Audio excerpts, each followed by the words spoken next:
Our country has a population, roughly right, of about 330 million people. The number of citizens we have is just under 20 million. We also have approximately 1.5 million citizens on active or reserve duty. Combined, just over 6% of Americans alive today have stood up to defend our country. Many of our members make up that illustrious 6%, and we are honored to share with you who they are. Airman First Class Hayden served as an AC mechanic at McGuire Air Force Base, which has since become a joint base. Airman Second Class Jones served stateside in San Antonio and Denver. Compatriot Norris served from 1966 to 1970. Senior Airman Boyle was an aircraft mechanic on our country's most massive planes, the KC-135, C-130, C-141, and C-5 aircraft. Compatriot Smithson also served in the Air Force. And Lieutenant Colonel Razor is currently on active duty. Staff Sergeant Waters made 18 jumps in the Pacific, starting in the Philippines during World War II. He was stationed in Japan for occupation following their surrender. His last unit assignment was 3rd Battalion, 11th Airborne Division. Compatriot Moore also served in the Army during World War II. Corporal Halbert served in the Air Transport Command and was part of the Berlin airlift when the Soviets had successfully tried to blockade and starve the population of the Allied sectors in Berlin. Sergeant McCulloch was a Rawlinson operator tracking weather for the Army Air Force. When compatriots Halbert and McCulloch enlisted, their units were part of the Army Air Force. The Air Force was established during their enlistments as a separate branch in 1947. Specialist White served 19 months in the 4th Infantry Division, 46th Mobile Artillery Battalion in Germany. First Lieutenant Bark was in the Signal Corps stationed at Fort Monmouth. Sergeant Hollister spent 2 winters in Korea.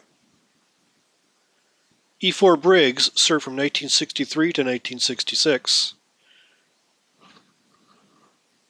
And Robert Smith served from 1968 to 1989. Sergeant Razor is a retired Army airborne paratrooper and saw action in Iraq and Afghanistan. On the opening night of Operation Iraqi Freedom, he was severely injured during a jump and spent over a year in Walter Reed Hospital.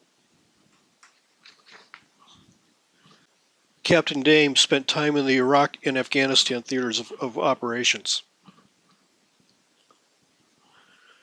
Sergeant Gerard served in the Pacific and participated in the invasion of Guam and the Mariana Islands. His last duty station was VMF 321, 3rd Marine Air Wing. Captain Latham served in Vietnam and earned the National Defense Service Medal for combat action and meritorious commendation. Corporal Lenny Thompson also served in Vietnam. Lance Corporal Razor was stationed with Headquarters Battalion, 4th Marine Division, and during the Cuban Missile Crisis was attached to a transit company of the Bay of Pigs operation. Lieutenant Colonel Wetter also served in the Marine Corps. And compatriot Cribbs is currently on active duty. Commander Kronemeyer participated in the invasion of Guam as well. His last duty station was OSS Osmus. A point to note, Commander Kronemeyer has been a SAR member for over 71 years and is our eldest statesman. Petty Officer Second Class Hillhouse served as an X-ray technician at Camp Mercy in Okinawa for 9 months. His last World War II duty station was the USS Wachita County. Ensign Sanford transported the LSM-42 to the Philippines at the end of the war. Master Chief Petty Officer Hinshaw served as an electrician's mate on several vessels including the USS Severn, the Midway, Salomone, Wyandotte, Neosho, Bennington, Bahar, and Ranger. A point to note, Master Chief Hinshaw's wife also served in the Navy. Chief Petty Officer Shea served in Korea in 1950. His last 5 years were spent as the skipper of a harbor tugboat at Newport, Rhode Island. Lieutenant Commander Helt served as a surface line officer and was part of the operations in Vietnam. Lieutenant Sayer served in Korea and also supported continental and overseas nuclear weapons tests.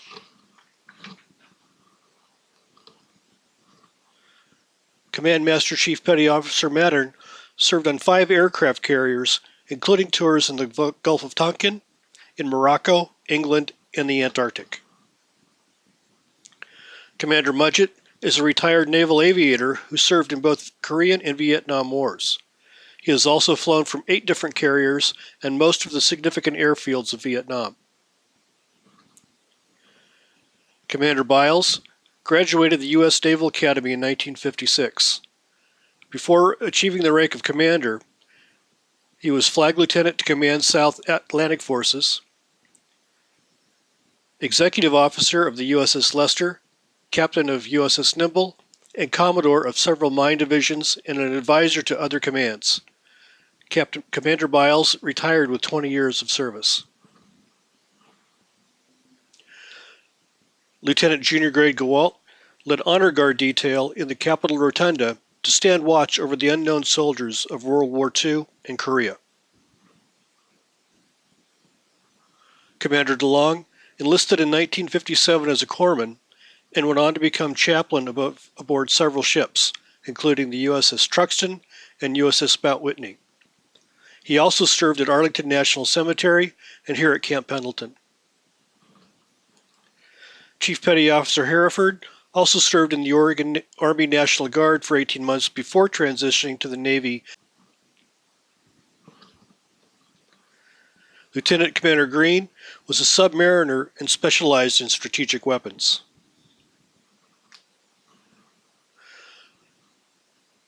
Lieutenant Myers served in Vietnam and the Gulf of Tonkin and received numerous medals, including the Naval Unit Commendation. Lieutenant Junior Grade Klaus is also a Vietnam veteran. Lieutenant Commander Hardin saw riverine action in Vietnam and progressed from an enlisted man to an NCO to a commissioned officer before retiring. Also before retiring, he participated in the Liberation of Kuwait campaign. Lieutenant Commander Brokaw entered the Navy as a seaman recruit, then progressed to an E-8 enlisted engine man, then to warrant officer before receiving his commission. Master Chief Petty Officer Johnson also served in Vietnam as a data systems technician. Petty Officer Second Class Eli served as part of the U.S. Navy's most awarded aviation units, HAL-3, or more commonly called the Sea Wolves, in support of riverine options. Lieutenant Commander Alden was a surface warfare officer, intelligence officer, and computer systems subspecialist with 4 Mediterranean and a North European deployment.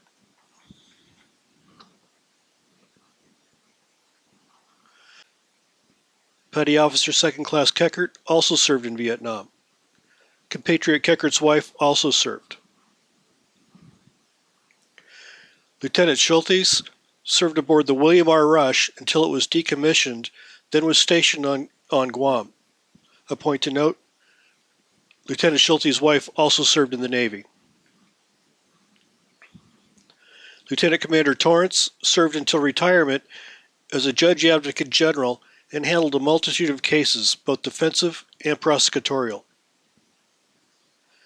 Chief Petty Officer Campbell served in Operations Desert Shield and Desert Storm, as well as Operation Iraqi Freedom, providing support communications for coalition participants. A point to note, compatriot Campbell's wife also served in the Army and Navy. Lieutenant Commander Brewster served as a naval attorney in the Judge Advocate General's office. He also spent another 5 years in the Naval Reserve after his discharge. Petty Officer First Class Styron served as a network computer technician.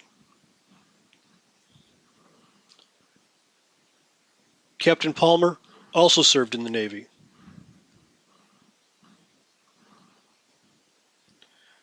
Master Chief Petty Officer McLaughlin also served in the Navy. Compatriot Shea was in the Naval Reserve. Lieutenant Commander Fleming is currently serving our country on active duty.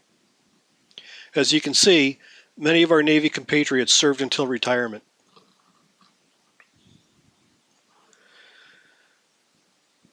We also have wives of some of our compatriots who served in our armed forces. The first is Yeoman Second Class Hinshaw, who served at an electrician's mate Class A school at NTC. After her discharge, she earned her degree and went on to work as a bilingual speech therapist. Lieutenant Junior Grade Schultheis served as a registered nurse. Sergeant and Petty Officer Campbell served 2 complete enlistments as a dental hygienist. And Deborah Keckert also served in our military. The San Diego chapter has a significant number of veterans and active duty members. In all, over 1/3 of our members or spouses have served. Compared to the 6% of the nation as a whole, we are honored to be associated with so many fine citizens. If you are a member who served but were not listed in this video, please contact us at communications@sarsandiego.org.